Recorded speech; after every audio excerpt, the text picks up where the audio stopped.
जून में जो बजट पेश होना है, क्या कोई ऐसा फिस्कल स्पेस इस वक्त आप उसमें देख रहे हैं कि सैलरीड पर्सन पर से, सैलरीड क्लास पर से जो टैक्स का बोझ है इसको थोड़ा सा कम किया जा सके?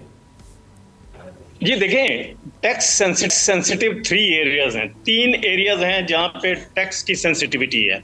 सबसे बड़ी सेंसिटिविटी ये है कि जो प्रोडक्शन होती है फैक्ट्रीज की और जो कमर्शियल एक्टिविटी है उस पर जो टैक्स बनता है वो मईशत को चलाता है, यानी मार्केट को चलाता है, और वहाँ पे मुलाजमतें मिलती हैं और वहाँ पे जो रकूम हैं या जो इन्वेस्टमेंट है वो जाती है और उसकी वजह से ग्रोथ होती है। दूसरा सेंसिटिव एरिया है जो हमने पाकिस्तान में बहुत ज़्यादा जो सफ़र कर रहा है वो तबका, वो है सैलरीड क्लास।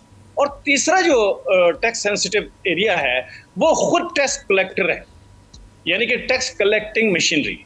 अब जो टैक्स कलेक्टिंग मशीनरी है उसकी सेंसिटिविटी ये है कि अगर हमें अपने टारगेट के मुताबिक टैक्स ना मिला तो हम फेल हो जाएंगे, एज ए स्टेट हम फेल हो जाएंगे। अगर सैलरीड क्लास को देखें तो वो कहेंगे कि हमारी तो पूरी फैमिली ही तबाह हो जाएगी, क्योंकि आपने हमारे से अगर अनजस्टिफाइड टैक्स ले लिया तो फिर तो हमारा घर नहीं चलेगा।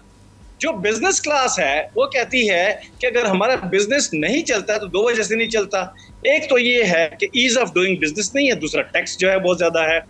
अब इन सारी चीजों को इकट्ठा करके देखने का काम है एक्सपर्ट्स का, और वो एक्सपर्ट्स वो हों जो सिर्फ हुकूमत के जो टारगेट्स बने हुए हैं अखराजात के उनके गुलाम ना हों, बल्कि वो पूरी मईशत के फायदे में वो टैक्स सिस्टम बनाएं और साथ ही जो लो इनकम क्लास है उनकी भी बनाएं।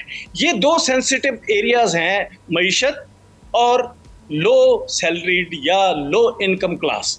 अब इन दोनों को आपने महफूज करना है। यहाँ पे ये बेंचमार्क नहीं है और ये स्टेट फेल हो गई है इस बेंचमार्क को अपनाने में। अब जब ये हो जाता है तो इससे बड़ी ट्रेजेडी किसी मुल्क में नहीं हो सकती, या ट्रेजेडी वॉर है या फिर ट्रेजेडी ये टैक्सेशन है। अब इससे निकलने के लिए फार्मूले बनाते गए और वो फार्मूले बनने में हम पाकिस्तान आज़ाद नहीं था, हम IMF के कहने पे चल रहे थे।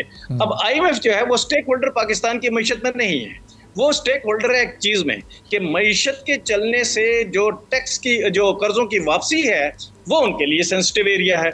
तो मिलजुल कर वो एक सिंगल पॉइंट पे नहीं आ रहे कि आपने अपने कर्जे जो हैं वो हमसे वापस लेने के लिए जो कैपेसिटी बिल्ड करनी है वो तो ठीक है, लेकिन उस कैपेसिटी को जो कि ग्रोथ के जरिए बढ़ती है कर्जे वापस करने की, आप उसको किल ना करें।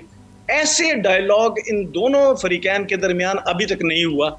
जब ये डायलॉग ही नहीं हुआ और किसी को मीडिया में भी इतनी कोई खास नो हाउ या जुरत, ये दोनों चीजें कम हैं, नहीं हुई, तो फिर कोई स्टेक होल्डर जो है वो अपने इस रविश से जो कि चल रही है इससे हटेगा नहीं।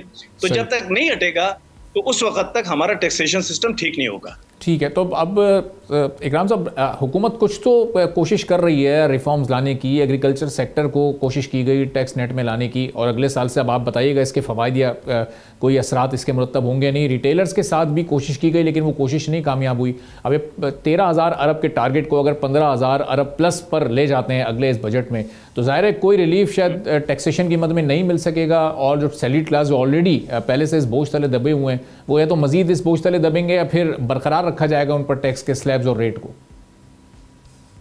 जी, जब आप डॉक्टर के पास जाते हैं तो वो आपको कहता है कि फलां चीज मत खाओ और फलां चीज लाजिम खाओ और उसके साथ ये मेडिसिन लो। जो मईशत है और जो सरकारी अखराजात हैं उनके बारे में भी यही है कि फलां फलां अखराजात कम करो और फलां फलां जो आमदनी है वो बढ़ाओ। अब पाकिस्तान के पास एरिया कौन सा रह गया है कि जिसमें टैक्स इनकम जो है रियासत की बढ़े। अगर आप बायर्स की, कंज्यूमर की, इन्वेस्टर की कैपेसिटी नहीं बढ़ा सकते कि वो इनकम ज्यादा लें, और चोरी एक अलग बात है फिर उसमें कि आप चोरी ना कर सकें उसके लिए अलग से एक मैकेनिज्म हो, तो हमारे मैकेनिज्म तीनों खराब हैं। एक मैकेनिज्म ये है कि आप फेयर टैक्स लें, दूसरा मैकेनिज्म ये है कि आप ग्रोथ इकोनॉमी बनाएं, और तीसरा ये है कि आप चोरी को रोकें। अब इन तीनों में कोई कंबाइंड सिस्टम पाकिस्तान अभी तक पाकिस्तान में वजूद में नहीं आ सका, और साथ ही ये पैनिक में रहते हैं क्योंकि IMF हर दूसरे तीसरे हफ्ते कोई नई बात कर देता है कि ये डिमांड है हमारी, ये पूरी करो। अच्छा, फिर ये है कि IMF के पास भी इतना टाइम और इतनी स्किल नहीं होती कि वो किसी इकोनॉमी को रास्ते पे डाले। IMF के पास सिर्फ इतनी स्किल है कि हम कितने पैसे दें तो इनकी इमरजेंसी खत्म हो सकती है।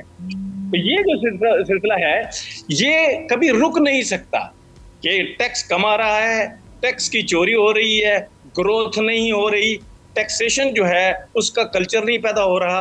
तो ये सारा सिस्टम इकट्ठा ठीक करना पड़ेगा। इसको अगर आप एक एक सवाल के जरिए एक एक एंगल से देखेंगे तो नहीं होगा। इसकी होलसम स्टडी एक लाजमी है। वो होलसम स्टडी IMF के साथ मिलकर होनी है, क्योंकि वही सबसे बड़ा हमारी इकोनॉमी का स्टेक होल्डर बन चुका है। तो इसके लिए कोई इन्विटेशन ना IMF की तरफ से आता है ना पाकिस्तान की गवर्नमेंट की तरफ से आता है।